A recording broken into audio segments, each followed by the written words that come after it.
Hello, hello. Welcome. So today we are getting into more of The Secret Destiny of America by Manly P. Hall. This book includes two classic works on the mysterious origins and unique mission of America, The Secret Destiny of America and America's Assignment with Destiny. And man, I'm loving it. I'm totally loving this book. And I'm pumped to learn some more. So here we go. Just jumping right in. Chapter 11. The Objective of the Secret Society. One reference to a secret society in Bacon's New Atlantis is scarcely less than a proclamation of the Society of Unknown Philosophers, but has gone unnoticed for 300 years. This fable is of the land of Ben Salem, meaning the Son of Peace, which, with its merchandise, the Light of Truth, maintained a trade with Atlantis, which was declared to be the same as America. Everything indicates that it was Sir Francis Bacon's dream that the enlarging of the bounds of human empire should be instituted on our own continent, an area peculiarly set aside by nature for the perfection of philosophy and the sciences. The writings of Sir Francis Bacon are generally grouped under three headings: professional, literary, and philosophical. Each of these groups contains a variety of important works, but Lord Bacon's mind, taste, and conviction are best revealed through his philosophical writings. In this group are works that are strictly philosophical, others that verge toward the sciences, and still others which sum up convictions relating to all branches of knowledge. Possibly the most remarkable of Lord Bacon's ethical contributions is the fragment called The New Atlantis, which forms a kind of gloss upon his principal philosophical production, the Insurratio Magna. No, sorry about that. Or the Instauratio Magna. To Bacon, the greater part of learning was the application of knowledge to the necessities of the human state. It was only natural that he should envision the results should his inductive system be given universal application. The New Atlantis was first published in 1627 as a kind of appendix to the Silva Sevarum, a natural history in 10 centuries. On the title page is a curious design. It shows the figure of an ancient creature representing time, drawing a female figure from a dark cavern. The meaning is obvious. Through time, the hidden truth shall be revealed. This figure is one of the most famous of the seals or symbols of the Order of the Quest. Contained within it is the whole promise of the resurrection of man and the restitution of a divine theology. Wow. Shows a figure of an ancient creature presenting time, drawing a female figure from a dark cavern.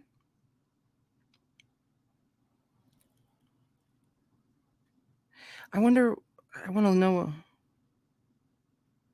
like drawing a figure or drawing a figure. Interesting. All right. The New Atlantis was not published during the recorded lifetime of Lord Bacon. It was issued the year following his death by his lordship's chaplain, William Raleigh. This man was Bacon's close friend and familiar over a period of many years, and most of Bacon's papers were entrusted to Raleigh's care. In his administration for Bacon's personal character and philosophical powers, he left the expressed wish to be buried at his master's feet, and his wish was fulfilled.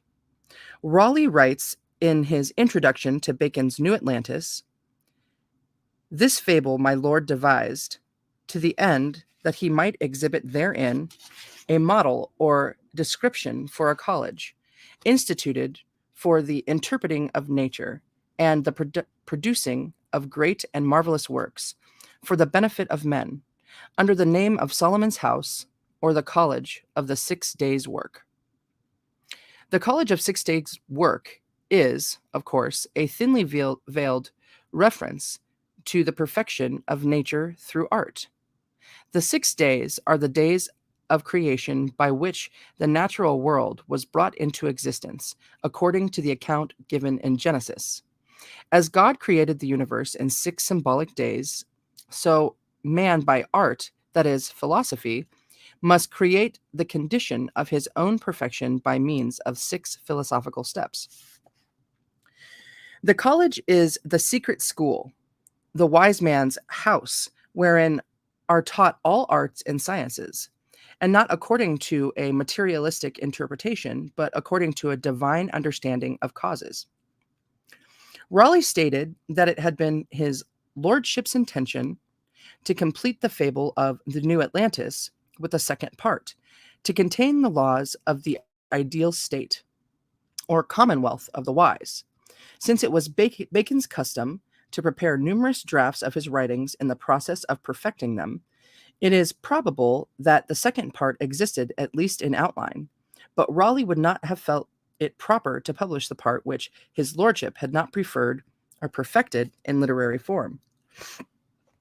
Ooh, excuse me. It is well known among the secret societies of Europe that the second part of the New Atlantis exists. It includes a description of a great room in Solomon's house wherein are displayed the crests and the coats of arms of the governors of the philosophic empire. It may be for this reason that the writings were suppressed, for these crests and arms belong to real persons who might have been subjected to persecution, as Sir Walter Raleigh was, for their association with the secret order had been openly announced. The fable of the New Atlantis begins with a ship sailing from Peru for China and Japan being driven from its course by contrary winds. Those aboard, after many months, faced death by starvation and disease. They prayed to God for help, and their prayer was answered. The ship came at last to the fair harbor of a great city in an unknown land. Here, the mariners were hospitably received and, after certain formalities, were permitted to land, and the wonders of the city were then revealed to them. The title page of Bacon's masterpiece, Novum Organum, features a small sailing ship between two columns. These columns are the pillars of Hercules, the Strait of Gibraltar, which marked the western boundary of the sea. The little ship is science, sailing forth from the limits and boundaries of the old world into the unknown sea of universal learning. Is not this the same ship that finally came to haven in the wise man's city? The New Atlantis describes the magnificence of the College of the 6 Days' Work. Here, the wise dwelt together in a gentle commonwealth of learning. One of the wise men makes the following statement in a prayer: Lord God in heaven and earth, thou hast vouchsafed of thy grace to those of our order, to know thy works of creation and the secrets of them, and to discern, as far as appertaineth to the generations of men, between divine miracles, works of nature, works of art, and impostures and illusions of all sorts. It is difficult to understand how this reference to a secret order has passed unnoticed for so long, for it is scarcely less than a proclamation of the Society of Unknown Philosophers. The name of the land in which stood the wise men's city was Bensalem. This means the son of peace. Bensalem maintained a trade with all parts of the world, but not for gold, silver, jewels, silks, spices, nor any other material commodity. Its merchandise was the light of truth. Among the nations traded with was Atlantis, which was declared to be the same as America. The College of Solomon's House had ambassadors, agents, and representatives among all the nations of the world, so that all discoveries in the arts and sciences might be known to it. In great libraries, all useful records were stored up for the service of future ages. The bookcases, with a long lecture delivered by one of the fathers of Solomon's house, This great dignitary summarized the work of the Brotherhood in the following magnificent statement, one which might well be inscribed over the doors of learning and in the hearts of all scholars, scientists, and philosophers. Quote, "The end of our foundation is the knowledge of causes and secret motions of things, and the enlarging of the bounds of human empire to the effecting of all things possible." Unquote. It's awesome. Hey, oh my gosh. Hi, Steve. Welcome, welcome. The father of the wise men then described the laboratories, observatories, mines, and hospitals, and the various engines and inventions by which the elements could be controlled and the secrets of nature discovered. There were gardens for the study of plants, the parks filled with birds and animals so that men could investigate their habits. Even reptiles, insects, and fishes were considered and their uses classified. Medicines of all kinds were distilled and compounded, and mechanical arts were perfected according to the laws of nature. There were houses where the senses of man were studied with the aid of perfumes, flavors, sounds, music, and extraordinary acoustical devices. And there were houses where only deceits were on record, so that the methods by which men can be deceived could be made known and studied.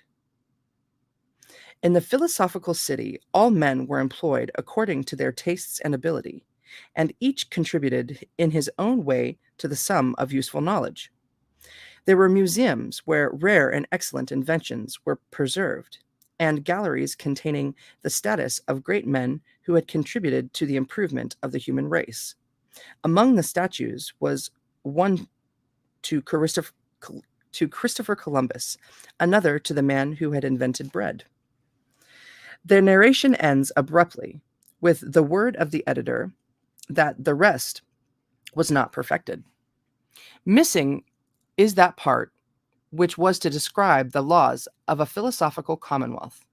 It is safe to assume that these laws, like the whole pattern of the story, were the same set forth by Plato for the government of the wise. Everything indicates that it was Bacon's dream that the College of the 6 Days should be erected in America, an area peculiarly set aside by nature for the perfection of philosophy and the sciences. Part of his dream has been realized, or part of this dream has been realized. In the land are the greatest laboratories, observatories, and institutions of research that the world has ever known. We are exploring the mysteries of the atoms and the electrons, and have brought the heavenly fire, electricity, to be the servant of our purposes. All that remains is to crown science with philosophy. As we perfect the inner part of learning, the philosophic empire will arise in human society. Ew. Speak your name. Manly. Manly P. Hall. I went to high school with some Manleys. That was their last name.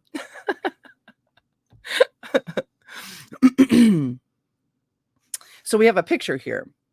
As today's archaeologists continuously study the massive ruins of the Mayan civilization, we know that this ancient culture of the American continent includes at least 100 cities connected by an intricate pattern of broad paved highways.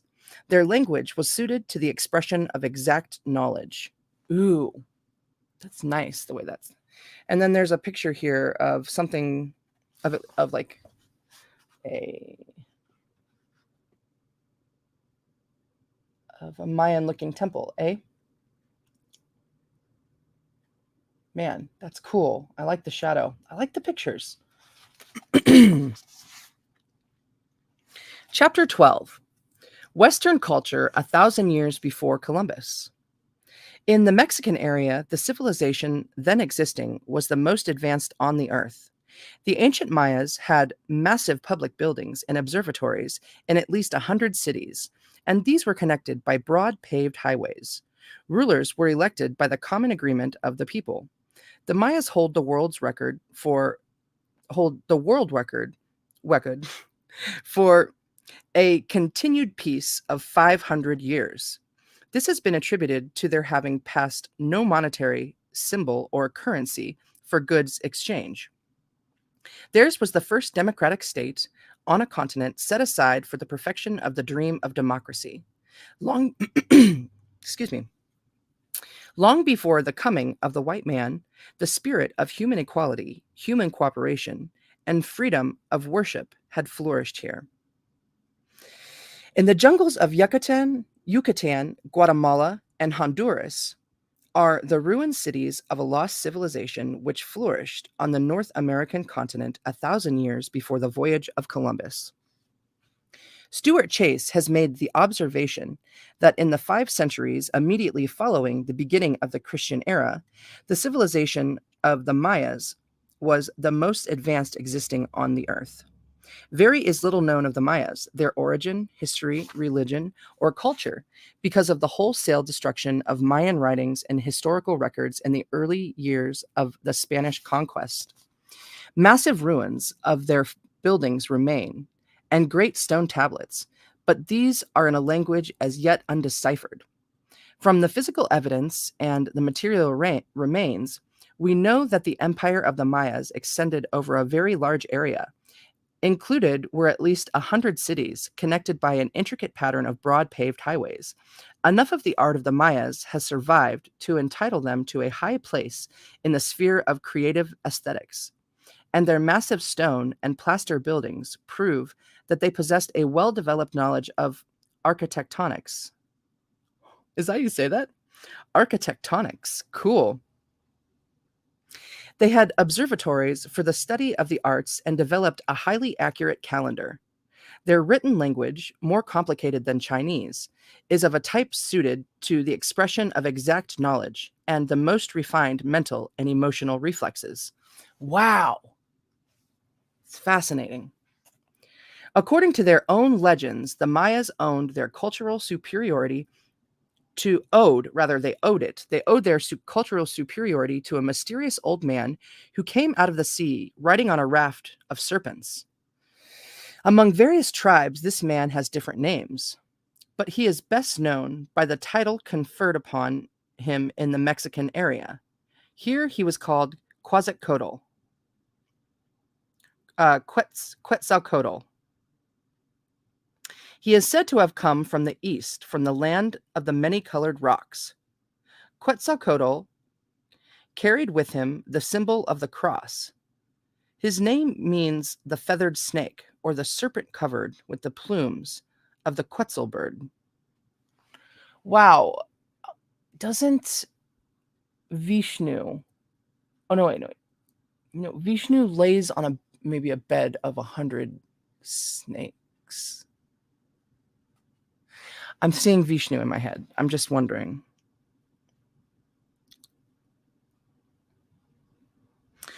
The feathered snake. Yeah, are they feathered? Or no, then he has the Garuda. That's the giant feathered bird. Okay, I don't know. Okay. Wait, what do you... In that pictures are deeper meaning. That meaning when found is understanding. So yeah, pictures are great. Amen, dude. The feathered snake taught the people of Central America of all the useful arts and raised them from a primitive state to one of an excellent civilization. He instructed them in agriculture, architecture, medicine, science, language, religion, and statesmanship. Having accomplished the civilization of the Indian tribes, he ruled over them for a time as a benevolent priest king. Then he returned to the shore of the sea, called to his raft of serpents, and then floated away to the east, with the promise to return at a distant day to rule over his nation. Man, there's so much in that, you guys and ladies. All. When Cortez reached the coast of Mexico, the Aztec king Montezuma dispatched messengers of state bearing with them the plumed crown of Mexico. The trusting Aztec thought that Cortez was Quetzalcoatl returned, and was ready immediately to surrender the throne. The Mayan Empire was the highest civilization to be developed in the Americas. Also, it was the first great democratic state on a continent curiously set aside for the perfection of the dream of democracy.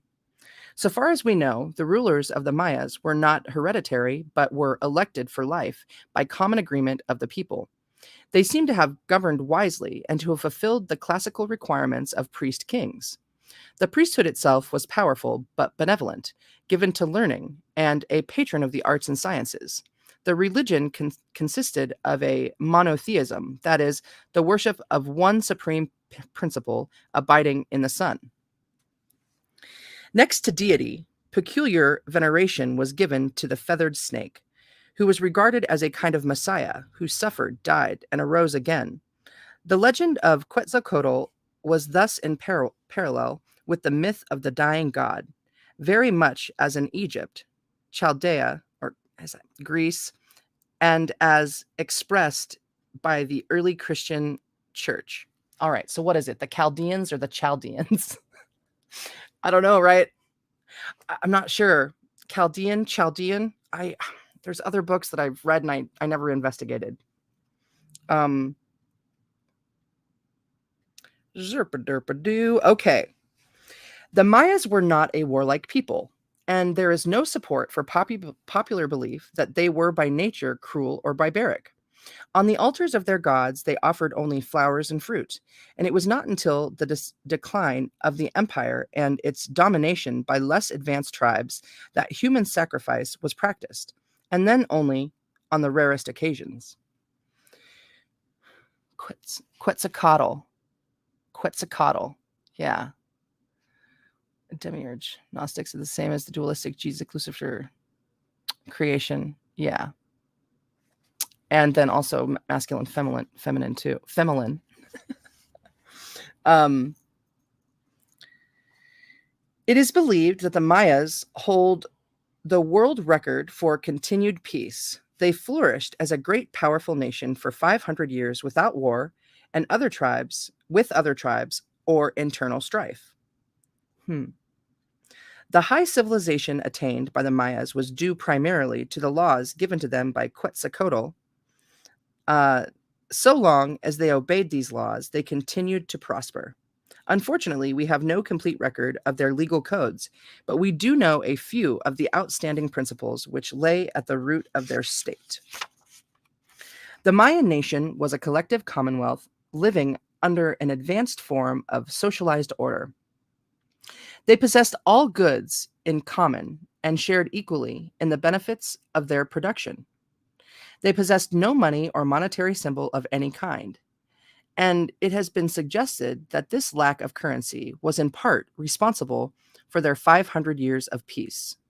To them, the wheel was the symbol of death, and they never developed any form of mechanized industry. Each gave a part of his goods to maintain the state, and this contribution was employed to build public buildings, parks, schools, and places of public sport.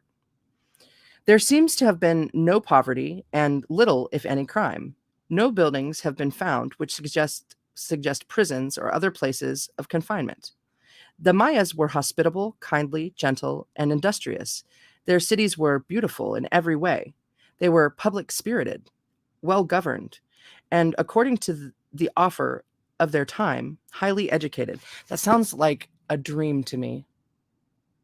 That sounds like a dream to me. Jenny, so good to see you. So hello and welcome. Welcome all, now and later.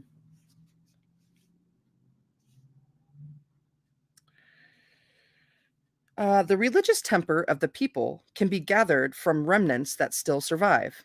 It is common to all the Indians of the Americas that religious tolerance is utterly beyond their comprehension. They look upon each man's religion as his own particular belief, and if it suits his needs, it deserves the respect of all other right-minded men. Amen. Thus, we see that the archetype for a generous and enlightened way of life is part of the American continent's common inheritance. It is well to note in passing that many of the simpler virtues practiced by the Mayas were shared by other tribes that inhabited North and South America. Although the North American Indians never achieved the high culture reached by the Mayas, all lived according to a democratic tradition. The members of all tribes took care of their aged, provided for the widow and the fatherless, and severely punished in the rare instances when some tribesmen attempted to exploit another. Tribal government a was invested in a council of the older and the wiser, and all matters relating to the common good were submitted to them for arbitration and solution. Crime was almost unknown. As most tribes were nomadic, they had little opportunity to develop intertribal points of view, and so there was considerable strife between tribes. But even in their warfare, North American Indians respected valor and developed chivalry to a marked degree. The first League of Nations was created among the Great Lakes Indians of the American Northeast. First, 5 tribes and later 7 combined under the leadership of the brilliant Indian leader Great Rabbit, whose life was descended to us in Longfellow's poem Hiawatha. The League of the Seven Nations was originally intended to be defensive, but also useful in settling intertribal disputes. It resulted from the simple discovery by Aboriginal minds that one lived longer, more safely, and more happily if disputes among peoples were solved by arbitration rather than by open strife. Right? The Incas of Peru are second to the Mayas in the building of empire in America. The Incas of Peru are second to the Mayas in the building of empire in America. Inca communities were also cooperative, and many of these villages still survive in the distant and less accessible highlands of the Andes. These were the only civilized communities in our land that never learned that there was a world depression beginning in 1929. Rooted in the American continent is a long and distinguished tradition that points toward ability for leadership in the post-war world, along lines of cooperation and the international point of view. The democracy established by 13 colonies in 1776 was not the first American democracy. At least 2,000 years before the coming of the white man, the spirit of human equality, human cooperation, and freedom of worship flourished here. Hey, Code, welcome, man. Let me get a sip here. Where is it? And get this hair to maybe stay behind this glasses here. We'll see how long that lasts. Okay, that looks like Benjamin Franklin. Charleston, Baltimore. There's just like a tiny little picture.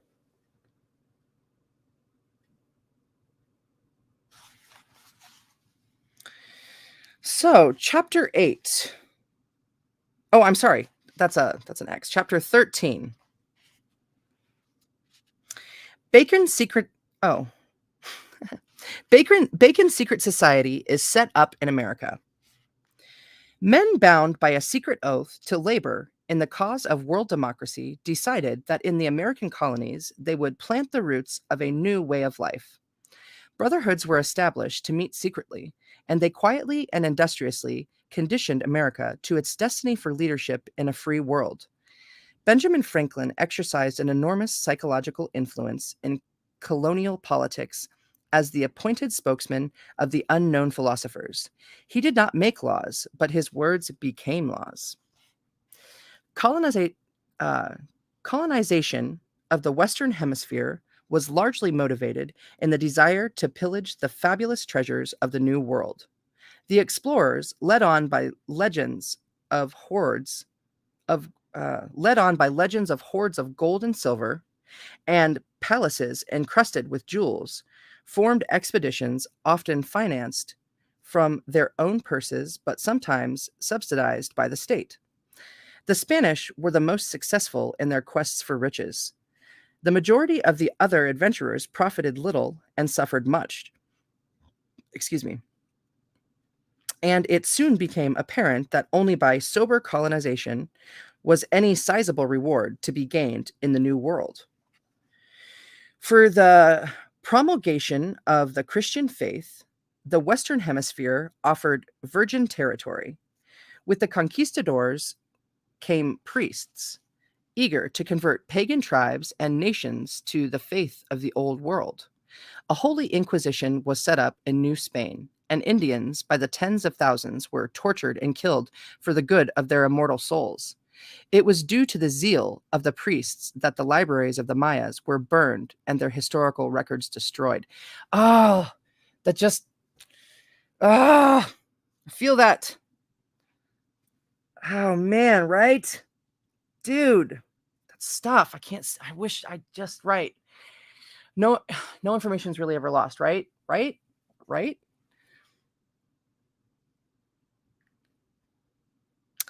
To this day, there stands in Merida on the peninsula of Yucatan the house of the Conquistador Montejo. Over the door of this house are the heraldic arms of this Spanish adventurer. The shield and crest are upheld by Spanish soldiers standing on the heads of tortured and enslaved Mayan Indians.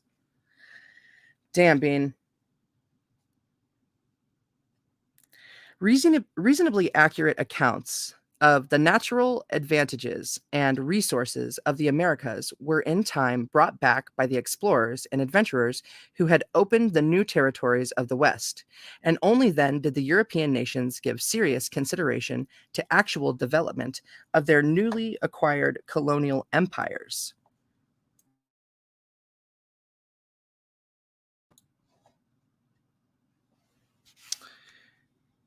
I lost my spot coughing and muting. Ba-dum-bum-bum. Empires. That's the last word I said. The French, the Dutch, and the English entered upon programs of establishing permanent settlements along the Atlantic seaboard. The English program was under the direction of Sir Francis Bacon, and it was his genius that gave purpose to the enterprise. Bacon quickly realized that here in the New World was the proper environment for the accomplishment of his great dream, the establishment of the philosophic empire. It must be remembered that Bacon did not play a lone hand. He was the head of a secret society, including in its membership the most brilliant intellectuals of his day. All these men were bound together by a common oath to labor in the cause of a world democracy. Bacon's Society of the Unknown Philosophers included men of high rank and broad influence. Together with Bacon, they devised the colonization scheme. Word was passed about through secret channels that here in the Western Hemisphere was the promised land of the future. Here, men of right purpose could build a new way of life, free from the religious tolerance and political despotism that held Europe in its clutches.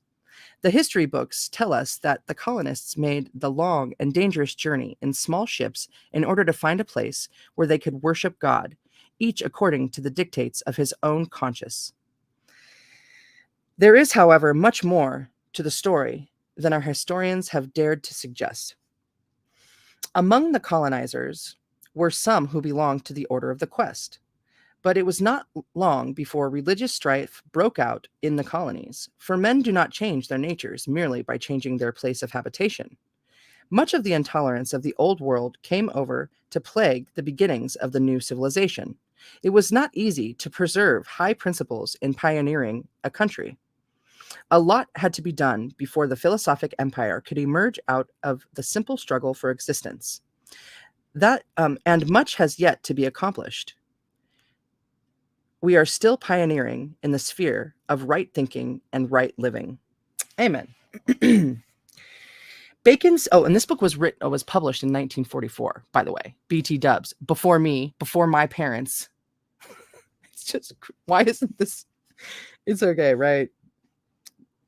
It's in my hands right now. That's a thankful thing. Bacon's secret society was set up in America before the middle of the 17th century. Bacon himself had given up all hope of bringing his dream to fruition in his own country. and he concentrated his attention upon rooting it in the New World. He made sure that the American colonists were thoroughly indoctrinated with the principles of religious tolerance, political democracy, and social equality. Through carefully appointed representatives, the machinery of democracy was set up at least 100 years before the period of the Revolutionary War.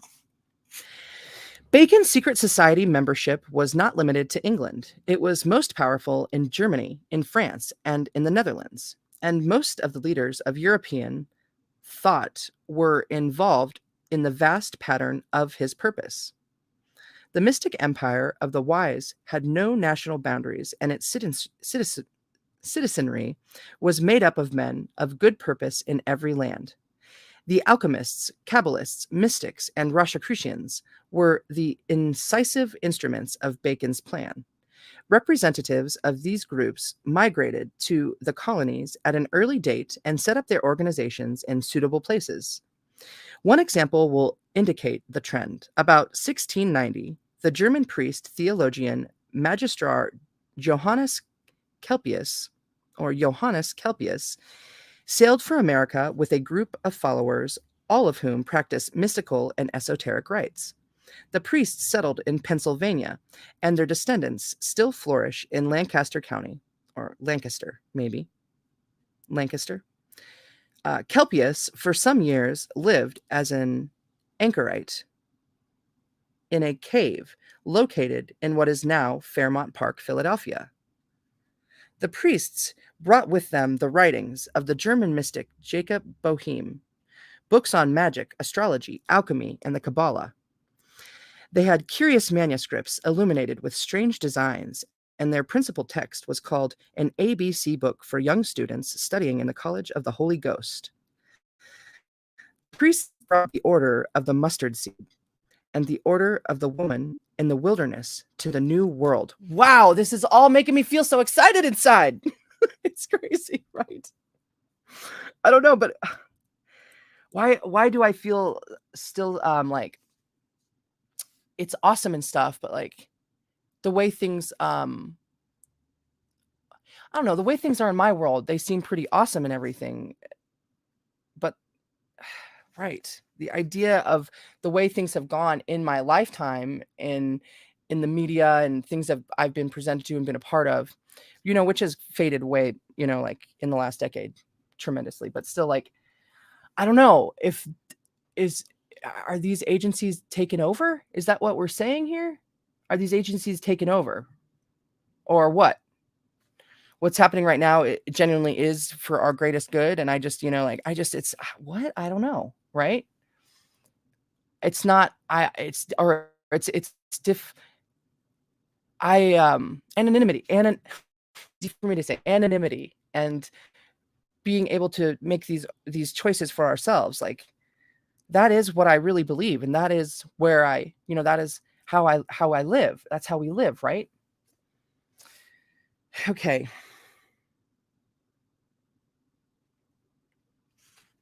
Kelpius was a man of feeble health, and after a few years died from the hardships and exposures of his religious austerity. The inner circle of his order was comprised entirely of celibates, and as these died, there were none to take their places. And so far as the public knows, his secret society did not survive. Actually, it did continue, but with the changing of the times, it returned again to its secret foundations, disappearing entirely from the public view. In the early years of the 18th century brought with them many changes in the social and political life of the American colonies. By this time, most of the Atlantic seaboard was dominated by the English. Cities had sprung up, important trade flourished with the mother country, and the colonial atmosphere was in small counterpart that of the English countryside. I'm reading that sentence again. I struggled. Cities had sprung up, important trade flourished with the mother country, and the colonial atmosphere was in small counterpart that of the English countryside. By this time, most of the important secret societies of Europe were well represented in this country. The brotherhoods met in their rooms over inns and similar public buildings, practicing their ancient rituals exactly according to the fashion in Europe and England.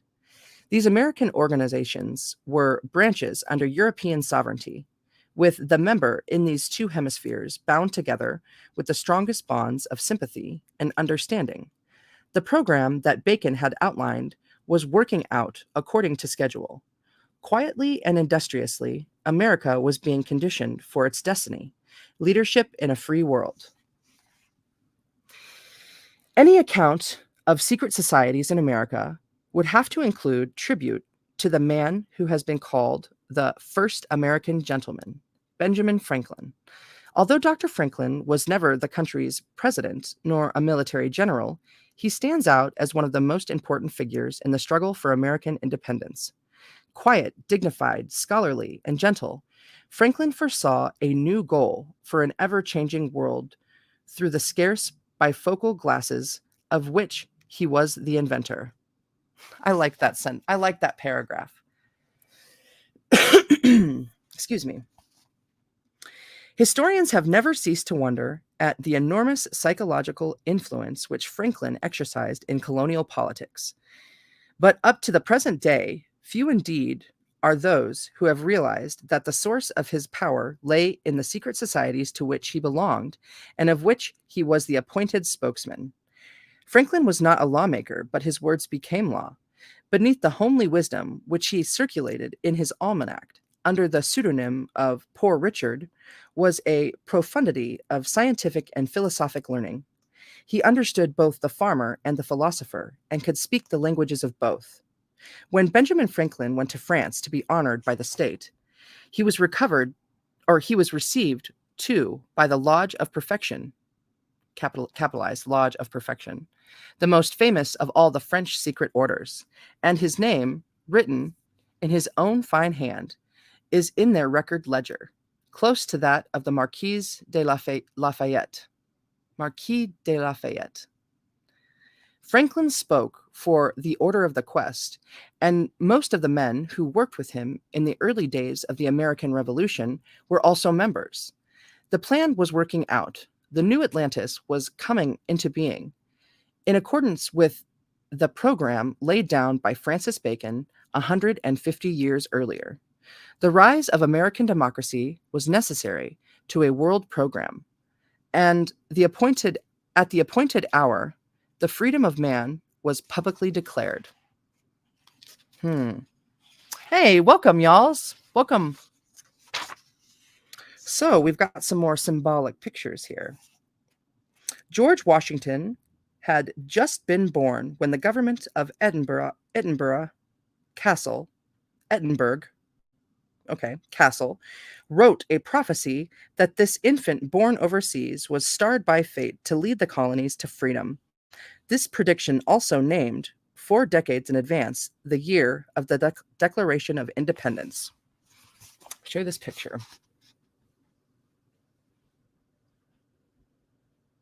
It's cool. It's in a star, too. A 5-pointed star.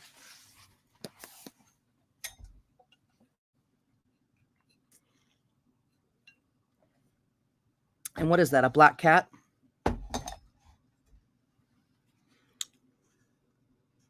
Symbolism, right? I'm going to pause and hack a little here for a second.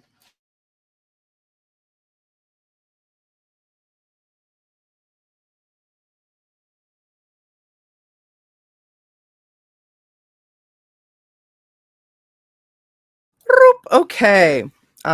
Let's get some a chapstick and let's do it to it. Okay, chapter 14. A prophecy written in the year of Washington's birth. Sir William Hope noted the birth overseas of an infant starred by fate to rule both free man and slaves, and named the year of the Declaration of Independence 44 years before it was signed. He gave in Kabbalistic form the patriot leader's name and the years of his lifetime span. The prophecy also singled out Abraham Lincoln, designated the term of Benjamin Harrison as the one to mark the first century of the new nation's progress. It is a reasonable assumption that the Hope prophecy is a genuine example of foreknowledge of the destiny of the United States. In the Congressional Library at Washington, D.C., it is a curious little book entitled Vindication of the True Art of Self-Defense. It is a work on fencing and dueling published in 1724 by Sir William Hope, Bart., a deputy governor of Edinburgh Castle. In this copy, and facing the title page, an engraving has been inserted of the badge of the Royal Society of Swordsmen. Underneath it is written, Private Library of Sir William Hope. The Library of Congress has had this book since 1879. The text of this curious little book is of no special interest, but on the blank flyleaves is written in the hand of Sir William Hope an extraordinary prediction concerning the destiny of the United States of America. This stuff is so cool. It's crazy, right? It was written, signed, and dated 44 years before the beginning of the Revolutionary War. At the time, the 13 American colonies seemingly had no dream of independence. George Washington had just been born in Virginia. 20 of the 56 men who were to sign the Declaration of Independence were then small boys, and 18 others were yet unborn. Little information is available concerning Sir William Hope, but from the text of his prediction, it appears that he was devoted to the study of astrology and based his strange prophetic poem upon the interpretation of the starry influences. There is also a hint of the Kabbalah and the manner used by Hope to indicate the men referred to in his prediction. The prophecy of Sir William Hope begins with these lines. "'Tis Chaldee says his fate is great, whose stars do bear him fortunate. Of they near fate, America, I read in stars a prophecy. 14 divided, 12 the same, 16 in halves, each hold a name. 4, 8, 7, 6, added 10. The lifeline's mark of 4 great men." But GT, it says GT period, men period.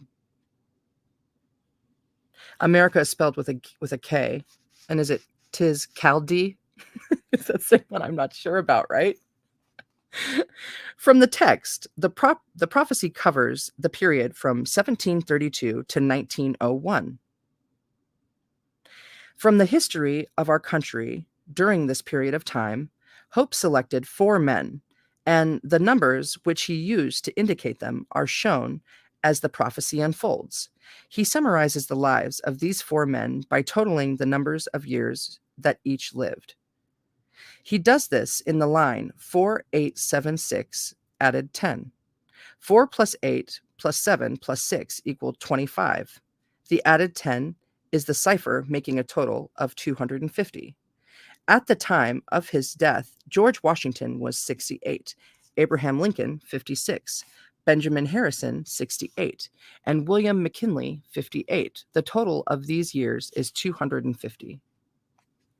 The next 12 lines are devoted to a description of George Washington and the struggle of the American colonies for independence. This day is cradled far beyond the sea, one starred by fate to rule both bond and free. The prophecy is dated 1732, and in that year, George Washington was born beyond the sea in Virginia. The reference to bond and free is believed to indicate that slavery would exist during Washington's time in the colony of Virginia. Add double 4, thus fix the destined day, while servile knees unbend neath freedom's sway. By double 4, we can read 44, which, if added to the date, 1732, gives 1776, the year of the American Declaration of Independence. Place 6, 4, 10 then read the patriot's name, whose deeds shall link him to a deathless fame. Add double 4, thus fix the destined day.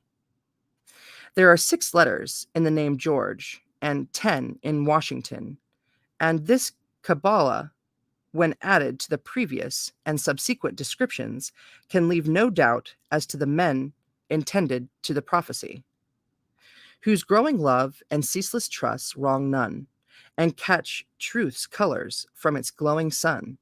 Death's door shall clang while yet his century waits. His planets point the way to others' pending fates. These lines contain not only a glowing tribute, but an exact bit of prophecy. Washington died on December 14th, 1799, just 17 days before his century passed into history. Till all the names on freedom's scroll shall fade, 2 tombs be built, his lofty cenotaph be made.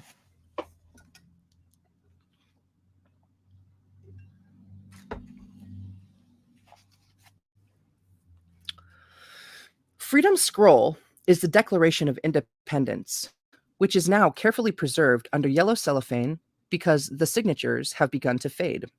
The body of George Washington has rested in 2 tombs, and his lofty cenotaph, the Washington Monument, is 555 feet high, the tallest memorial ever constructed to the memory of a man. Full 6 times 10, the years must onward glide, nature, their potent help, a constant, prudent guide. If 6 times 10 years, or 60 years, be added to the date of the death of Washington, the result is 1859, when John Brown raided Harper's Ferry and was hanged for attempting to incite a slave revolt, a circumstance leading directly to the United States of America engaging in the Great Civil War to preserve the freedom of all its people. Then fateful 7, for 7 shall sign heroic sun, whom Mars and Jupiter strike down before his work is done. When cruel fate shall pierce, through artless of its sword, who leaves life's gloomy stage without one's farewell word. A softly beaming star, half veiled by Mars' red cloud, virtue, his noblest cloak, shall form a fitting shroud. There are 7 letters in Abraham and 7 letters in Lincoln. He is the heroic son, elected to the presidency in 1860, re-elected in 1864, and assassinated April 14, 1865. He was indeed struck down before his work was done, for slavery was not abolished by constitutional amendment until the end of that year, and the Civil War was not proclaimed to be at an end until August 20, 1866. The reference to life's gloomy stage is the more extraordinary. The reference to life's gloomy stage is the more extraordinary because Lincoln was assassinated at Ford's Theater while watching a play, and he never spoke again after the assassin's bullet struck him, although he lived for several hours.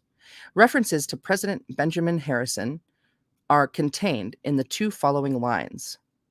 Then 848, a later generation rules, with light undimmed and shed in progress schools. There are 8 letters in Benjamin and 8 in Harrison. He ruled in the later generation, 1889 and 1893. His administration was justly climaxed by the Great Columbian Expedition at Chicago in 1893. Here, invention, transportation, industry, art, science, and agriculture exhibited the process which they had made in the first century of American national existence. This is probably the progress school referred to in the prediction. Harrison's administration was not dimmed by war or by any scandals in high office. Then 6 again, with added 6 shall rise, resplendent ruler, good and great and wise.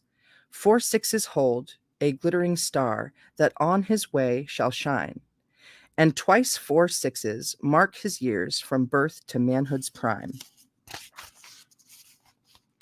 While the verses accurately describe President McKinley, this is the only instance in which the numbers do not appear to fit the name.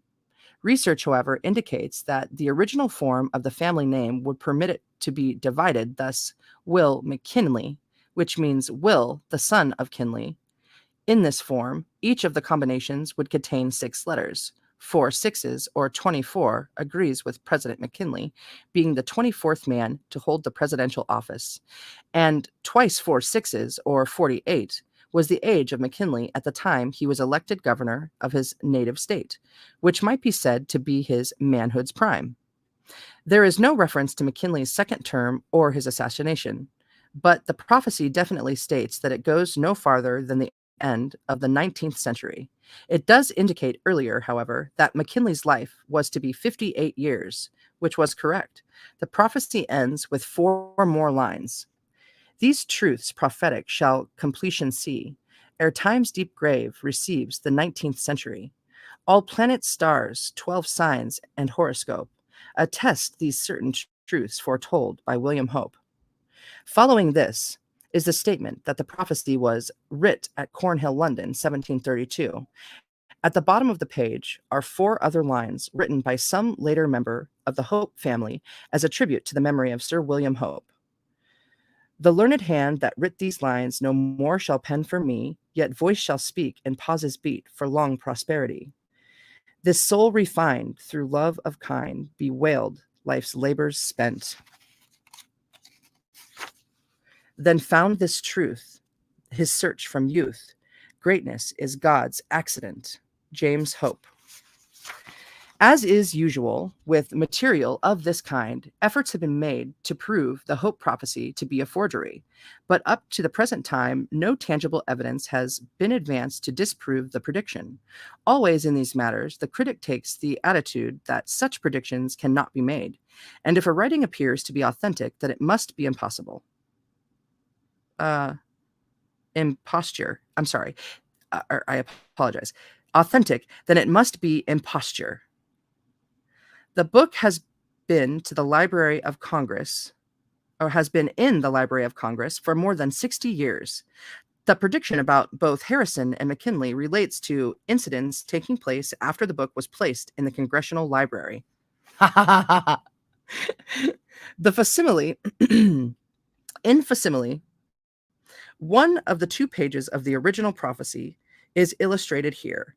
Both have every appearance of being genuine and authentic. It is most reasonable to assume that the Hope prophecy is a genuine example of foreknowledge concerning the future of the United States of America. So there's a picture of the writing here too. Photographic facsimile of the prophecy of Sir William Hope from a book which has been in the Library of Congress for more than 60 years.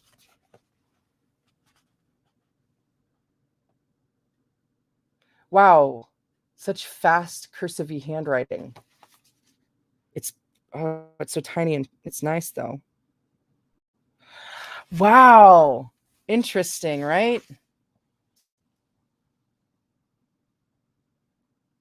Wild. Okay, so let's get a sip of water and get into chapter 15.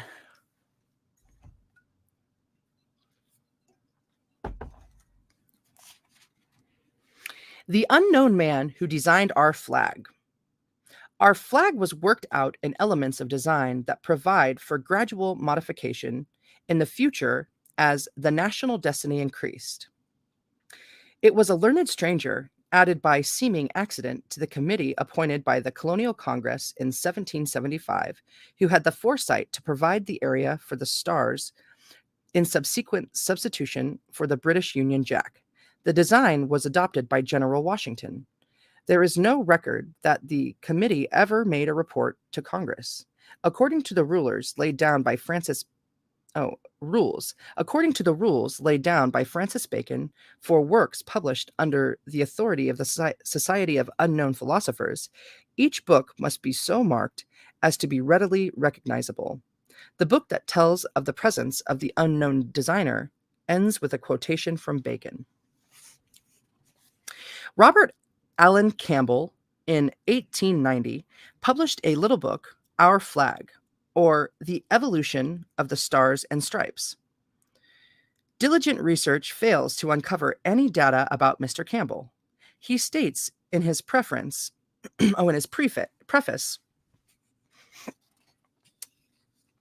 that the work is a compilation of facts and dates from official sources, larger works, occasional pamphlets, and addresses upon this and collateral subjects, and is meant, therefore, for the perusal of those who have not the time, opportunity, or disposition for a more extended study in this line of research.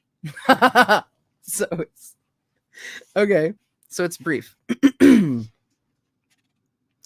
he refers specifically to the chapter of interest in our present consideration. That part of this sketch which treats the proceedings of the Congressional Committee in relation to the colonial flag and of the unofficial consideration by a few of our revolutionary statesmen and heroes in regard to the flag of the 13 United States, immediately preceding its adoption by Congress, has not heretofore been published. That was a quotation. This last statement makes it extremely difficult to trace Mr. Campbell's source of information. We are forced to the conclusion that the story must have been given to him by word of mouth. The book itself must have been printed in a very small edition, for it has become exceedingly scarce and is seldom, if ever, offered for sale. On those rare occasions when copies have changed hands, the book commands a price far in excess of usual works in this field. According to the rules laid down by Sir Francis Bacon for works published under the authority of the Society of Unknown Philosophers, each book must be marked in some peculiar way, easily recognizable by the informed, but not conspicuous to those who are not a party to the plan.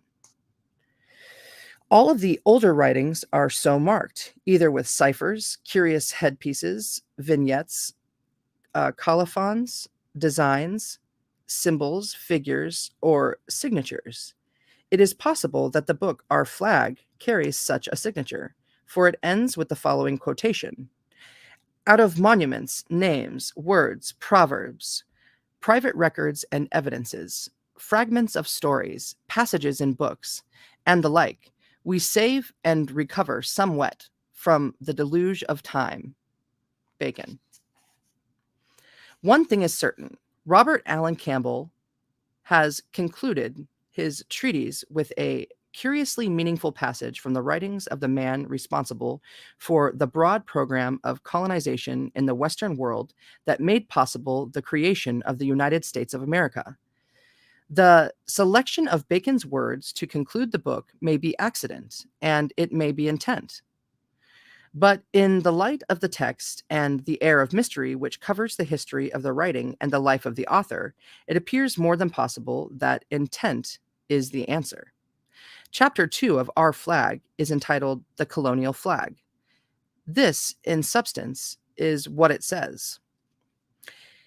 In the fall of 1775, the Colonial Congress in session at Philadelphia appointed Messrs. Franklin, Lynch, and Harrison as a committee to consider and recommend a design for a colonial flag. General Washington was then in camp at Cambridge, Massachusetts, and the committee went there to consult with him.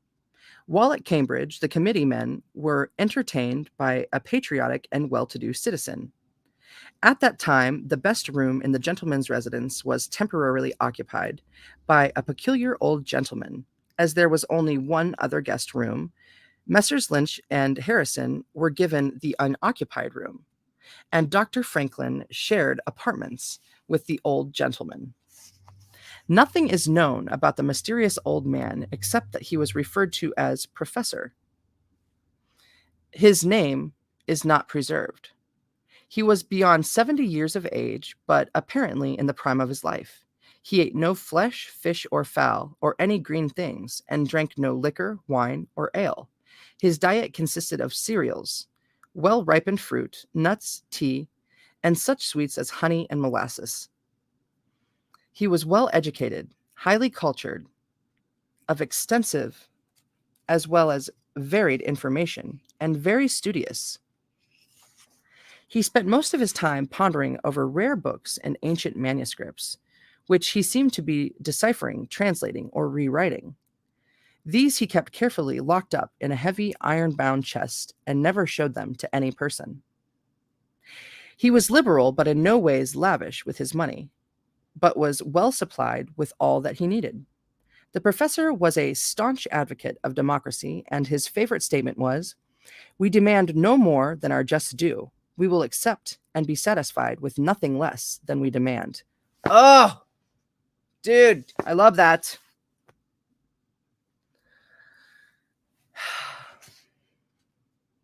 On the eve of their arrival, December 13th, the committee men dined with their host and hostess, also General Washington and the professor.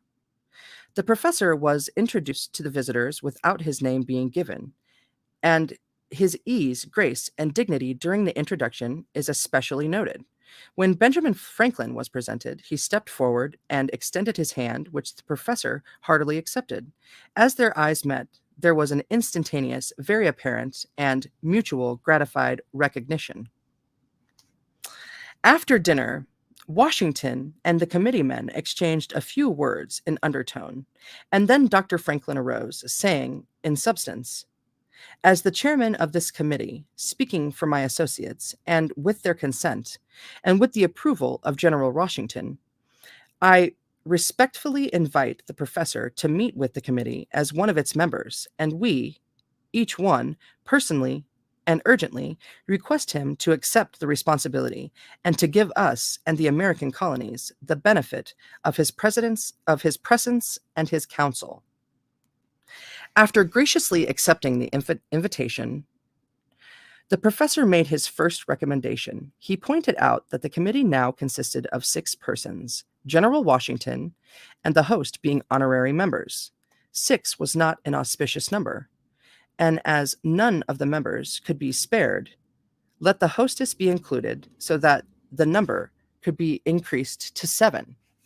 This suggestion was unanimously accepted, and the hostess became the secretary of the committee.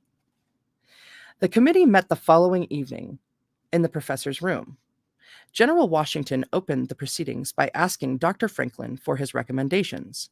Franklin replied by requesting that the entire committee listen to the words of his newfound and abundantly honored friend, the professor, who had definite suggestions to make. After a preamble, the professor made the following extraordinary remarks. Let me get a little sip here.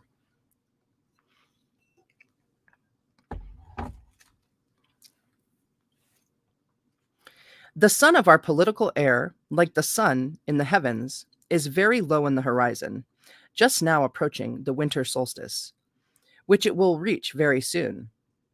But as the sun rises from his grave in Capricorn, mounts toward the resurrection in Aries, and passes onward and upward to his glorious culmination in Cancer, so will our political sun rise and continue to increase in power, in light, and in glory. And the exalted sun of summer will not have gained his full strength of heat and power in the starry lion until our colonial sun will be, in its glorious exaltation, demanding a place in the governmental firmaments alongside of, coordinate with, and in no wise subordinate to, any other sun of any other nation upon earth.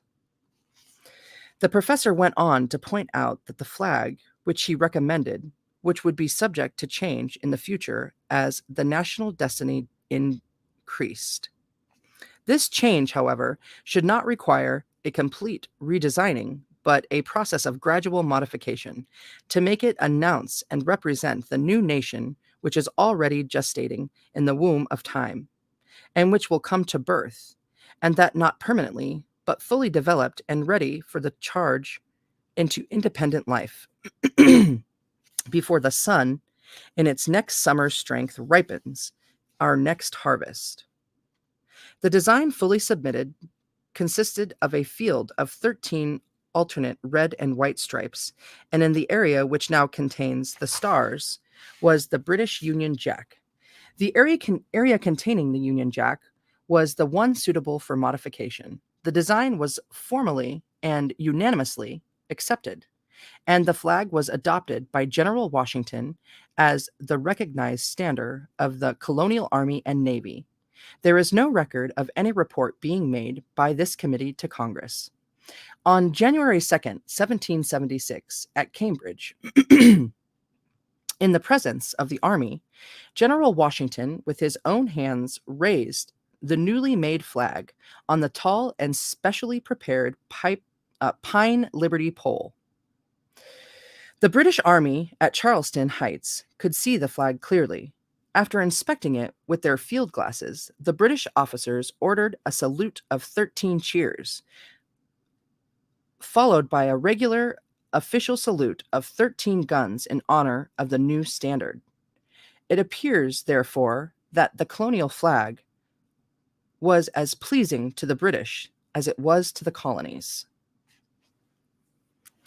It is easy to see why Mr. Campbell's story has received very little recorded recognition. It belongs among the shadowy and mysterious happenings which influence or change the course of empire, but will ever find little favor with prosaic and unimaginative historians. Man, that is so fascinating. So yeah, it's 4:26 now. I've been going, and this is now chapter 16. So yeah, we'll stick with the 5-chapter motif that I've been rocking here and call it quits. So thanks for being here with me, you guys and ladies and everyone. I appreciate you, and I'm so pumped about this reading thing. My aim is to get into a routine doing it, on a real regular basis, possibly every single day of my life. I'm not trying to bite off more than I can chew here. I'm just going to, do it like I feel it. But yeah, reading and learning, it's really, I enjoy it. And there's a lot of people out in the world that do too. So here we go. I love you. I'll see you soon. Mwah. Thank you.